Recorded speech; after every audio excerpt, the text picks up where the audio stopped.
नमस्कार। चलिए आज सेहत की बात करते हैं। हम सब चाहते हैं कि हम सेहतमंद रहें, है ना? पर कभी सोचा है कि सेहतमंद होने का मतलब क्या सिर्फ इतना है कि कोई बीमारी ना हो? आज हम स्वास्थ्य के एक बहुत ही गहरे, असली मतलब को समझने वाले हैं। ये सिर्फ बीमारियों का ना होना नहीं है, बल्कि अपने आप में घर पर होने जैसा एक एहसास है। तो चलिए एक बहुत ही आम एहसास से शुरू करते हैं। वो एहसास जब लगता है कि हम दो अलग-अलग दिशाओं में खिंच रहे हैं। ये हमारे अंदर के एक बुनियादी संघर्ष की नींव है, जिसे आज हम थोड़ा और करीब से देखेंगे। कभी ऐसा महसूस हुआ है कि दिमाग कुछ और ही कह रहा है और दिल की आवाज़ बिल्कुल अलग है? असल में ये सवाल हमारे अंदर के बंटवारे को ही दिखाता है। एक तरफ है सोच जो रुकने का नाम ही नहीं लेती, और दूसरी तरफ हैं वो भावनाएं जिन्हें हमने शायद दबाना सीख लिया है। और हम सब इसी बंटवारे के साथ जीते हैं। एक तरफ हमारा मन है, जिसे ओशो ने क्या खूब कहा है, एक पागल बंदर। सोचिए, एक दिन में 60,000 विचार, और उनमें से भी ज्यादातर नेगेटिव। और दूसरी तरफ हमारा दिल, जिसे बचपन से सिखाया गया कि अपनी भावनाओं को छिपाओ। अरे लड़के रोते नहीं, इतना इमोशनल मत बनो। तो हुआ क्या? नतीजा ये हुआ कि मन और दिल के बीच एक बहुत बड़ी खाई बन गई। तो ये जो अंदरूनी बंटवारा है ना, ये सिर्फ एक मेंटल स्टेट नहीं है। इसका बहुत ही असली फिजिकल असर होता है। जब मन और दिल एक साथ नहीं होते, तो इसकी कीमत हमारा शरीर चुकाता है। चलिए देखते हैं कैसे। अब ये जो बात है, ये बहुत गहरी है। ओशो कहते हैं कि जब हम अपनी भावनाओं से कट जाते हैं, तो हम असल में जी नहीं रहे होते, हम बस गुजारा कर रहे होते हैं। जीने का मतलब है हर पल को महसूस करना, खुशी भी, दुख भी। महसूस करने की क्षमता के बिना जिंदगी बस एक रूटीन बन जाती है। और ये एक बहुत महत्वपूर्ण बात है, जिसे trauma researcher BECIL van der कोल्क ने अपनी किताब the body keeps the score में बताया।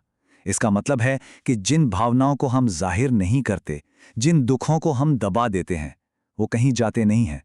वो हमारे शरीर में, हमारी नसों में बस जाते हैं। और ये सिर्फ कोई फिलॉसफी नहीं है, ये साइंस है। हार्वर्ड मेडिकल स्कूल की रिसर्च बताती है कि लगातार भावनाओं को दबाने से दिल की बीमारी और हमारी इम्यूनिटी कमजोर हो सकती है।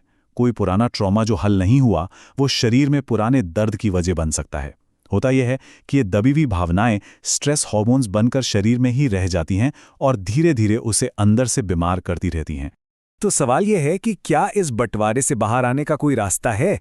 जी हाँ, बिल्कुल है।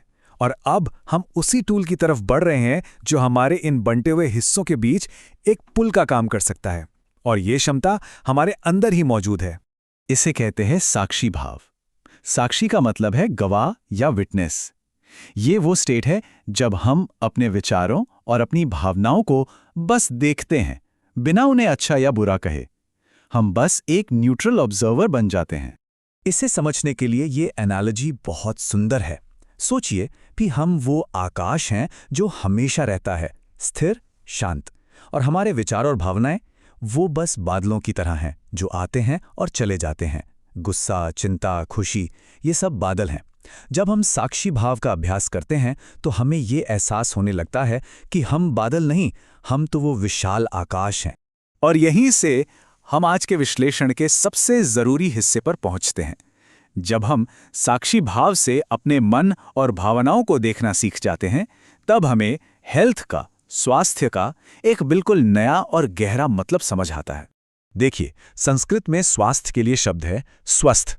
अगर इसे तोड़कर देखें ना, तो ये दो हिस्सों से बना है।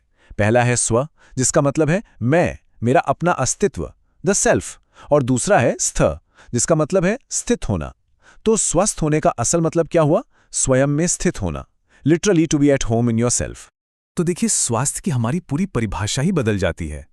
ये सिर्फ बीमारी का ना होना नहीं है। सच्चा स्वास्थ्य है स्वयं की मौजूदगी को महसूस करना। एक ऐसी अवस्था जहां मन, शरीर और भावनाएं बंटे हुए नहीं, बल्कि एक साथ हैं, एक लय में हैं, जहां हम अपने सेंटर में हैं। तो इस स्वस्थ अवस्था तक पहुंचा कैसे जाए? ये एक सफर है। और अब हम उस सफर के कुछ प्रैक्टिकल कदमों को देखेंगे, जो हमने अब तक की सारी बातों से सीखे हैं। तो पहला कदम है इस अंदरूनी बंटवारे को स्वीकार करना। दूसरा, साक्षी भाव का अभ्यास करके अपने विचारों और भावनाओं को थोड़ी दूरी से देखना। तीसरा, अपने शरीर के सिग्नल्स को सुनना, क्योंकि शरीर कभी झूठ नहीं बोलता। और चौथा, इन सभी प्रैक्टिसेस से धीरे धीरे अपने अंदर अपनी मौजूदगी को बढ़ाना। हर कदम हमें अपने सच्चे घर, अपने स्व के करीब लाता है। तो आज की ये पूरी बातचीत हम इसी एक सवाल पर आकर छोड़ते हैं। और ये सवाल सिर्फ सोचने के लिए नहीं है, इसे एक इनविटेशन समझिए। अपने अंदर, अपने घर वापस आने की यात्रा शुरू करने का एक निमंत्रण। तो खुद से पूछिए, स्वयं में स्थित होने की इस राह पर आज वो पहला छोटा सा कदम क्या हो सकता है।